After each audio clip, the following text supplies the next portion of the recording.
এখানে এই বাড়ির ছেলে মানে মঞ্জিরুল, তার সাথে আমার সম্পর্ক ছিল প্রায় 1 বছরের কাছাকাছি, 1 বছর হয় নাই। পরবর্তীতে সে একদিন আমার বাড়িতে যায়, যাওয়ার পরে অনেক একটা বিশৃঙ্খলা করে। সেখানে মনে করেন যে এক পর্যায়ে সেটা এত মানে দূরে চলে যায় যে লোকজন জানাজানি থেকে শুরু করে সেনাবাহিনী, পুলিশ, এমনকি থানায় এটা চলে যায়। তারপরে থানায় যাওয়ার পরে আমাদের একটা কাগজ করে দেয়, যেহেতু সেনাবাহিনীতে আছে। এখন ওই কাগজে শুধু এইটুকুই দেওয়া আছে যে পারিবারিকভাবে এটা আলোচনা করা হয়, কিন্তু ওটা কোনো পারিবারিকভাবে হয় না, ওটা থানায় হয়।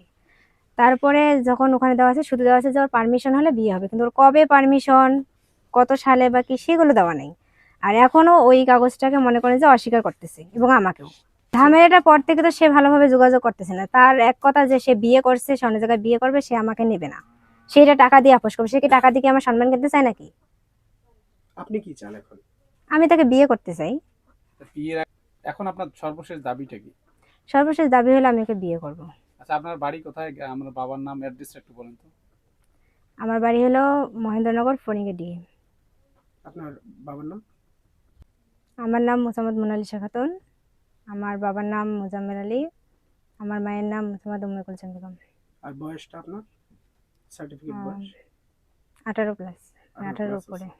ঠিক আছে। তো আপনাকে এই যে আপনি যে আপনার পরিবার ছেড়ে এখানে আসছেন, এখানে আপনাকে নিরাপত্তা কে দিবে? এখন কোন এত সাহসে কিছু আসছেন? করছি, কোন মনে করেন সাহসে? ও যে বিশৃঙ্খলা সৃষ্টি করছে, সেখানে তো মনে করেন আমার পরিবারও যে আমাকে ভালো লাগছে তাও কিন্তু না। আমাকেও প্রতিনিয়ত সবারই কথা শুনতে হয়, অনেক কিছু। আর যতই বলেন না কেন, একটা ছেলে যতই দোষ করুক, সমাজ কিন্তু একটা ছেলের দোষ ধরে না। সমাজ সবসময় মেয়েদেরকেই দোষারোপ করে। এখন আমাকেও তো সমাজ থেকে অনেক কথা শুনতে হয়, আমার ফ্যামিলি থেকে অনেক কথা শুনতে হয়। আর এই দিক থেকে মনে করেন যে যে এসব করলো, সেও যদি অস্বীকার করে, আবার এত কিছু করার পরও সে বিয়ে করবে না, মানে বিভিন্ন ধরনের গালিগালাজ করে, ফোন দিলে ইয়ে করে। এখানে এই ছেলের বাড়িতে আসছিলেন, এখানে এসে কার কার দেখা হয়েছে, তারা কি বলছে? তারা তো এখনো পর্যন্ত সেরকম কিছু বলেনি। তার সাথে কথা হয়েছে, সে চলে যেতে বলছে। আর সে বলছে যে ফ্যামিলিগতভাবে ইয়ে করবে, কিন্তু এই কথা সে প্রতিনিয়তই বলে, কিন্তু করে না। এখন ছেলে কোথায়? এখন ছেলে কোথায়, ও বললো যে ওনাকে চলে যাচ্ছে, কিন্তু কেন ও চলে যাবে? সর্বশেষ যদি সে বিয়ে না করে তাহলে কি করবেন?